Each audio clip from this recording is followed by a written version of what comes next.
The TFSA is genuinely one of the most powerful investment accounts available to any retail investor in the world. Tax-free growth, tax-free withdrawals, no impact on government benefits, contribution room that accumulates every year whether you use it or not. For a Canadian investor who uses it correctly, the TFSA is the closest thing to a financial superpower that actually exists. Most Canadians are not using it correctly. Not because they are doing anything complicated wrong, because they are doing something very simple wrong. And it is mostly not their fault. When most Canadians open a TFSA, they open it at their bank. Their bank calls it a tax-free savings account. Their bank puts the money in a savings product earning somewhere between 0.5% and 3%.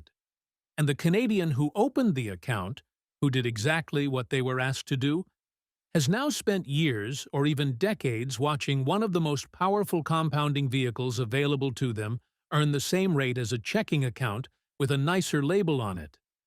This video covers the 4 specific ways most Canadians are leaving the TFSA's power on the table, with the actual sourced dollar gap that makes it real, and exactly what using it correctly actually looks like. Let's start with the big one, because fixing this single mistake would change the financial futures of a significant share of Canadian TFSA holders. The TFSA is not a savings account. The name is misleading, and the banks have not helped. A TFSA is a registered account, a container, that can hold almost any investment available in Canada. Individual stocks, ETFs, mutual funds, bonds, GICs, REITs, and, yes, cash too. The account itself is just the wrapper. What you put inside the wrapper determines whether you are using the TFSA's power or leaving it dormant. What the average Canadian actually has in their TFSA CRA data for the 2023 contribution year, compiled by Richify.ai, shows the national average TFSA balance across all holders is approximately $31,000, against a 2026 cumulative contribution room of $109,000. The average 30-year-old holds approximately $16,760. The average 40-year-old holds approximately $20,670. The average 50 to 54-year-old holds approximately $26,792, with average unused contribution room at that age of $44,151. The average 60 to 64-year-old holds $45,109, with average unused room of $47,631. Now, here is the number that makes this hit differently. A Canadian who had contributed the maximum to their TFSA every year since 2009 and invested in a broad market index fund, not picking stocks, not timing the market, just a simple index ETF, would have an estimated $170,000 to $200,000 in their TFSA by 2026. The gap between $31,000 and $170,000 is not explained by contribution differences alone. A meaningful part of it is the difference between money sitting in cash or low-interest savings products versus money invested in equities that compound over time. Why this is mostly not the individual's fault, the bank's default. When you open a TFSA at most Canadian big banks, the default is a savings deposit. The money goes into a product earning a nominal interest rate, and nobody volunteers that you can transfer it into self-directed investments. Many Canadians have had a TFSA for a decade and genuinely did not know it could hold ETFs because nobody told them, and the bank's interface made it look like a savings account. This is a design and disclosure problem as much as it is a knowledge problem. The fix: if your TFSA is currently holding cash or a savings deposit at your bank, Log in and check whether your institution offers a self-directed TFSA option. Most major banks do, alongside their banking products. Alternatively, open a self-directed TFSA at a discount brokerage. Questrade, Wealth Simple Trade, and the big bank discount brokerages all offer them. Transfer the existing balance via an internal transfer and invest it in a low-cost, broadly diversified ETF. The transfer process preserves your contribution room and does not count as a new contribution. The second mistake is not contributing enough, and, more specifically, not knowing how much room you actually have, which means many Canadians assume they have less room than they do and undercontribute as a result. How the contribution room accumulates. Every Canadian aged 18 and older accumulates new TFSA contribution room each January 1st, $7,000 in 2026, the same as 2024 and 2025. This room accumulates whether you contribute or not. A 35-year-old Canadian in 2026 who has never contributed to a TFSA has the full $109,000 of cumulative room available, the sum of every annual limit since 2009. This is not a use it or lose it situation. The room carries forward indefinitely. The recontribution rule that confuses almost everyone. When you withdraw from your TFSA, the withdrawn amount is added back to your contribution room, but not until January 1st of the following year. This catches people constantly. They withdraw $10,000 in July and recontribute $10,000 in October of the same year, not realizing that the recontribution room does not reopen until January 1st. The CRA charges a 1% per month penalty on overcontributions and has been increasingly active in enforcing this, especially as TFSAs have grown in popularity. How to find your exact room. Log into your CRA My Account online. Your exact current TFSA contribution room is listed there, updated based on your actual contribution history. This is the authoritative number. Do not rely on your bank's displayed available room or your own manual tracking unless you are confident your records are complete. Why not contributing is the most expensive mistake you can make inside the account. Every year of unused contribution room is a year of compounding that cannot be recovered. The TFSA's power is specifically in the compounding of tax-free returns over time. An investor who waits until 50 to start maximizing their TFSA contributions does not get back the 20 years of tax-free compounding they missed in their 30s, even if they contribute aggressively from 50 onward. The room carries forward, the time does not. Mistakes 1 and 2 are about not using the TFSA enough. Mistake 3 is a different kind of error, putting the wrong assets inside it and leaving a meaningful tax efficiency gain on the table. The asset location principle: not all investments are taxed equally in Canada. Canadian eligible dividends receive a tax credit in non-registered accounts. Capital gains are taxed at 50% inclusion. Interest income is taxed at full marginal rates.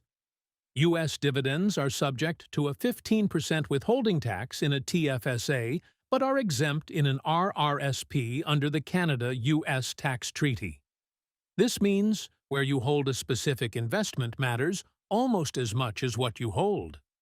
What should ideally go inside a TFSA? Highest growth assets, investments you expect to appreciate the most over time, because the TFSA shelters all growth tax-free.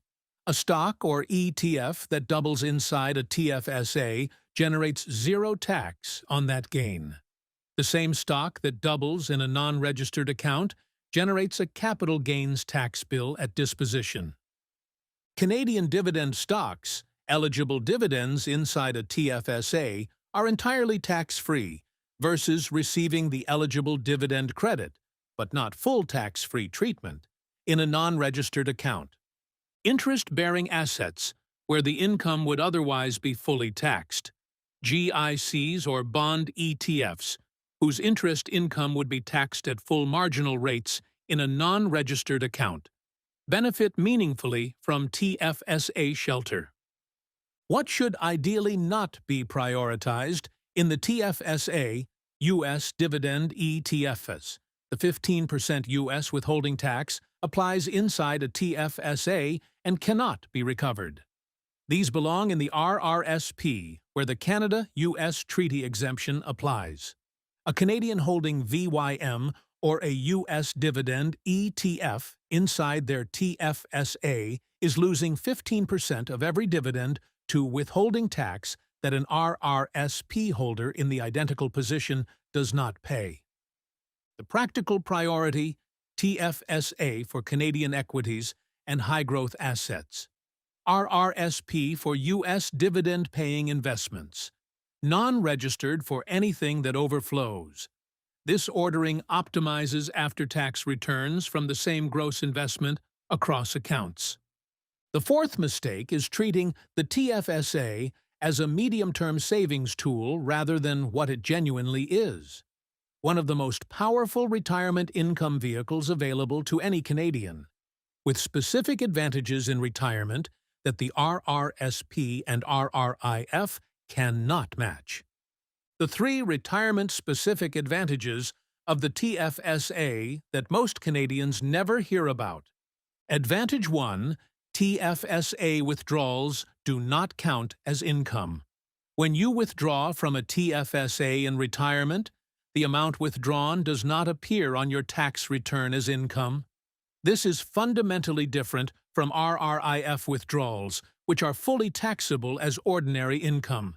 This matters enormously for two reasons. First, it means TFSA withdrawals do not push you into a higher tax bracket the way RRIF withdrawals can. Second, it means TFSA withdrawals do not count toward the income threshold that triggers the OAS clawback. Currently starting at approximately $95,323 in net income for 2026, a retiree drawing $40,000 from their RRIF and $15,000 from their TFSA has $40,000 of taxable income. A retiree drawing $55,000 entirely from their RRIF has $55,000 of taxable income. A meaningful difference in both marginal rates and OAS eligibility. Advantage 2. No mandatory withdrawal schedule. RRSPs must be converted to RRIFs by December 31st of the year you turn 71, and RRIFs have mandatory minimum withdrawal percentages that increase with age, meaning you may be forced to withdraw more income than you need, potentially pushing you into higher tax brackets. The TFSA has no such requirement. You withdraw what you need, when you need it, at zero tax. Advantage 3. Withdrawn room comes back. Every dollar you withdraw from your TFSA is added back to your contribution room on January 1st of the following year. This means the TFSA is a fully recyclable vehicle, unlike the RRSP, where the contribution room used is gone permanently once deducted. A retiree who withdraws $20,000 from their TFSA in 2026 has $20,000 of new room in 2027, in addition to the annual $7,000 limit. This flexibility, to draw down and recontribute as circumstances change, is unique to the TFSA and has no equivalent in any other registered account.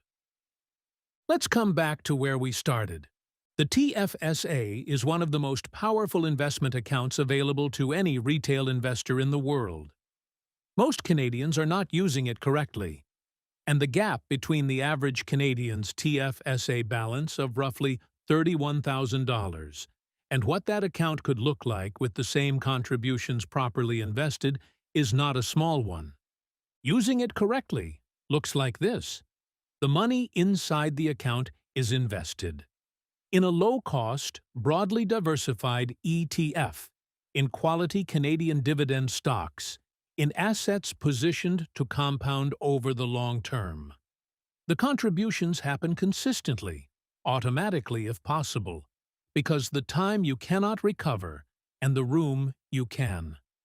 The account holds the right assets for its tax characteristics, Canadian equities and high-growth positions prioritized over U.S. dividend stocks that belong in the RRSP. And in retirement, it is used as the tax-free income layer that protects OAS, avoids forced withdrawals, and recycles its own room as needs evolve. None of this is complicated. All of it is specific.